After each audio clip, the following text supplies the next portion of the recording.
Materialism. పౌలు చాలా స్పష్టంగా చెప్పాడు, పైనున్న వాటిని వెతకండి. ప్రభు చాలా స్పష్టంగా చెప్పాడు, మీరు మొదట దేవుని రాజ్యాన్ని, నీతిని వెతకండి. చెప్పలేదా? ఏమి తిందుమో, ఏమి తాగుదుమో, ఏమి ధరింతుమో మీరు చింతపడద్దు, నేనిస్తా మీకు. ఈరోజు మీరు గుండె మీద చేసుకొని చెప్పండి, ఇక్కడ కూర్చున్న వాళ్ళు కనీసం క్రైస్తవ లోకం అంతా మన ముందు లేదు.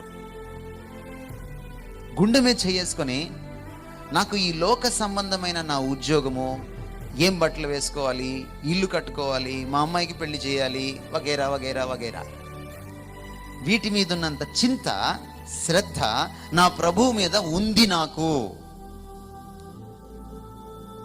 ఎంతమంది చెప్పగలరు?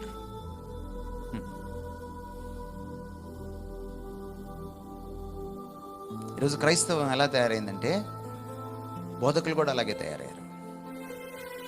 మీరు మా దగ్గరికి వస్తే మీకు ప్రభు అది ఇస్తాడు, మీకు ప్రభు ఇది ఇస్తాడు. ప్రభు చాలదు మనకి, ఇంకేమివ్వాలి? ఆయనే చాలు. He is enough. ఆయన ఏమన్నాడు? నా కృప నీకు చాలు అన్నాడు.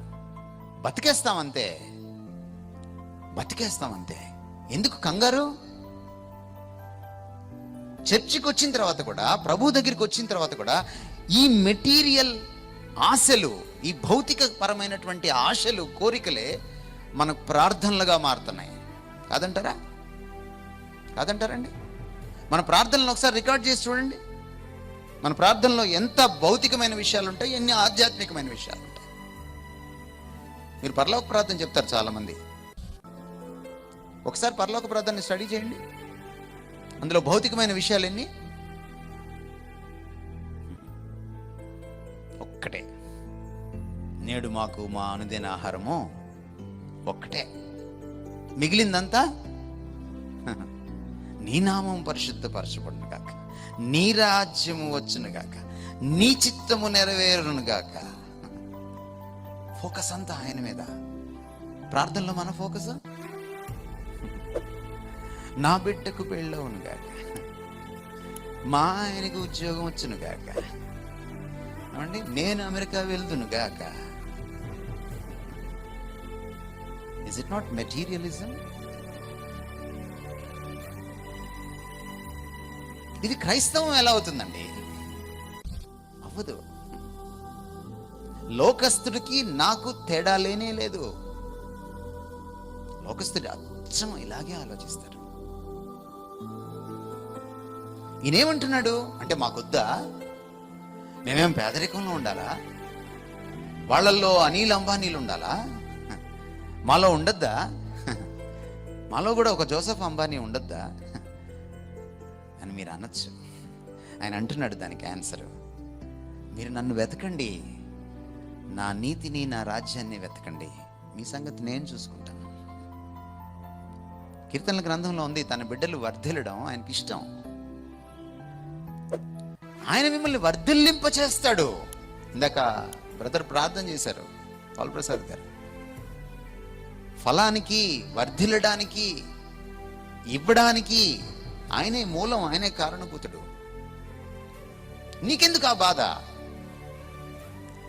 మన పని ఏమిటంటే ఆయన్ని వెతకడం, ఆయన రాజ్యాన్ని వెతకడం, ఆయన చిత్తాన్ని నెరవేర్చడం, ఆయన నామాన్ని గణపరచడం.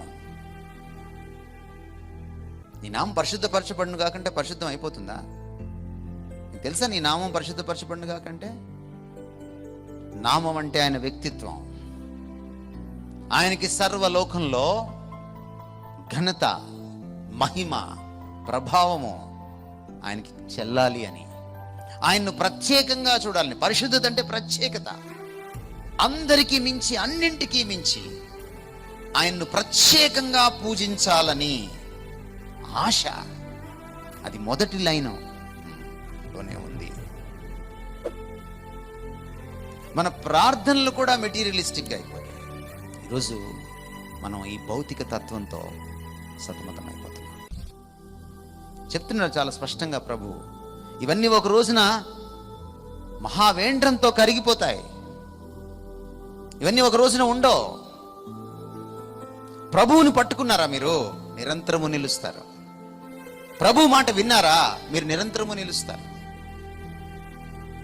రేపో మాపో పొయ్యేదాన్ని పట్టుకొని ఊగిలాడితే మనం కూడా వాటితో కలిసిపోతాం. ఈరోజు కరోనా వచ్చింది, రేపేమొస్తుందో తెలీదు. ప్రభువు రౌద్రుడైతే ఎలా దండిస్తాడో కూడా తెలీదు. మీరు అనుకోవచ్చు సంఘం శ్రమల గుండా వెళ్ళదు అని. ఉత్తమాట అది. ఆయన తన బిడ్డల్ని ప్రక్షాళనం చేయడానికి ప్రతిసారి శ్రమనే తీసుకున్నాడు, శ్రమనే వాడాడు, క్రమశిక్షణనే వాడాడు. మీరు చదవండి పాత నిబంధన గ్రంథం. ఆయన బిడ్డలు ఆయన మాట విన్నప్పుడు, తన బిడ్డలు, తన ప్రజలు, తన దేశస్థులు, తన జాతీయులు, తాను పిలుచుకున్న వాళ్ళు, తన సమాజం తప్పులు చేసినప్పుడు ప్రక్షాళనం చేయడానికి ఆయన శ్రమకు అప్పగించాడు. శేషభాగమే మిగిలింది. నెబుకద్నెజరు తీసుకువెళ్ళిన వాళ్ళు లక్షలాది మంది, వెనక్కి తిరిగి వచ్చిన వాళ్ళు వేల మంది. అరణ్యవాసం గుండా వెళ్ళిన వాళ్ళు లక్షలాది మంది, కానీ కనాన్లో ప్రవేశించిన వాళ్ళు అతి కొద్ది మంది. సంఘాన్ని ప్రక్షాళనం చేస్తాడు ఆయన శ్రమ ద్వారా. అది కరోనా కావచ్చు, అంతకు మించిన కరోనా కావచ్చు. ఆయన ఎప్పుడు తీసుకొస్తాడో తెలియదు.